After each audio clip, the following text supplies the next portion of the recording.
I'm Shalene from TSE Tuition, and today I'll be rewriting a creative passage for burial rites.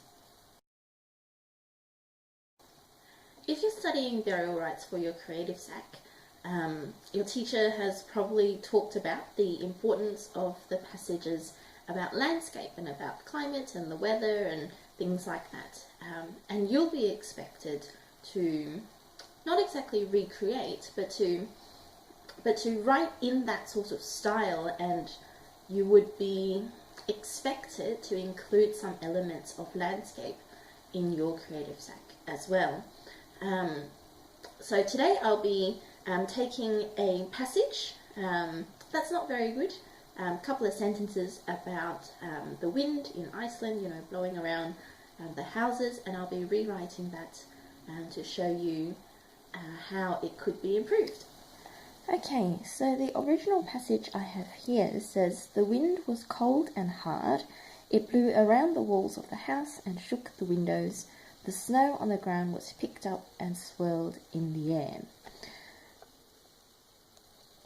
I think there are several problems with this. So the first is that the grammar doesn't really match what we have in Hannah Kent's passages about the landscape. So if you notice, quite frequently the landscape is described in present tense. It's very active. The wind and the snow and the air all are doing things as we read. So that's my first problem with this passage. The second one is, while there is a little bit of personification, like shaking the windows, there's just not enough of it. I don't get enough of that sense that the wind, in this case, is an entity doing things, and it has a will and it has power. So what I'll do is, let's rewrite this.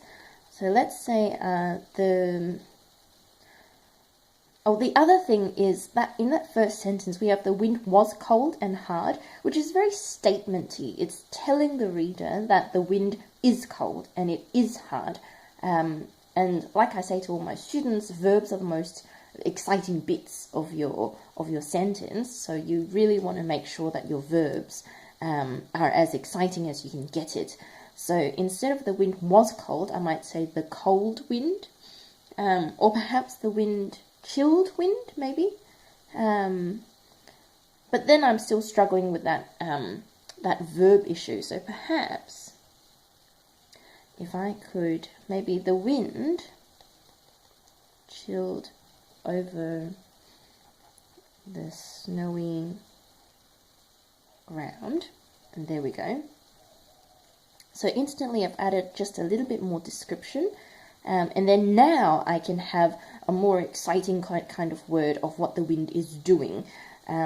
So the next exciting word I've got is "blew around the walls," but again, blew, wind blowing is very expected, very normal, so I want more of a personification kind of verb.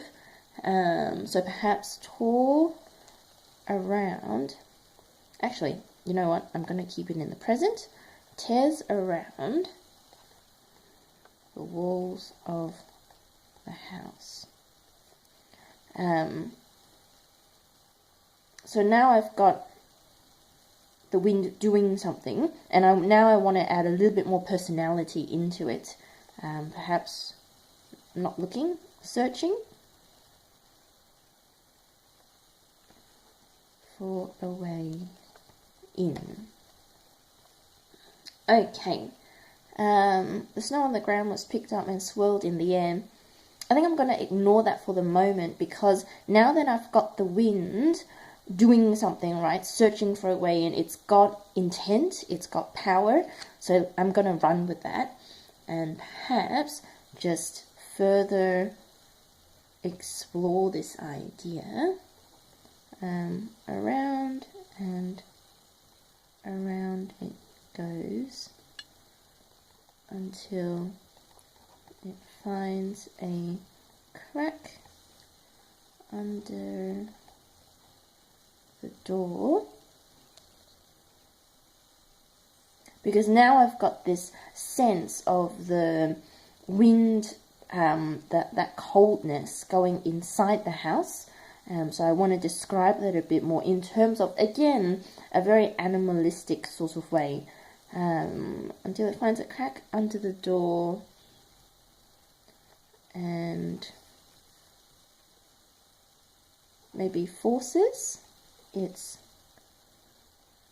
icy fingers underneath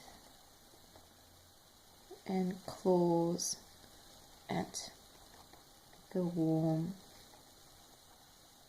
bodies inside.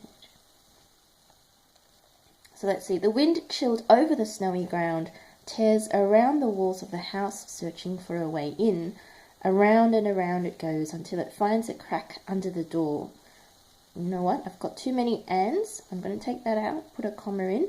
Until it finds a crack under the door, forces its icy fingers underneath and claws at the warm bodies inside. So I think that's much better than the original passage, which is very dead in terms of personality. And in that second passage, we've got a lot more personification going on, which Hannah Kent definitely uses and which you as a student will be expected to imitate and mimic. And it also gives the wind intent as well. So it's got a reason to do the things that it does rather than, the wind just is.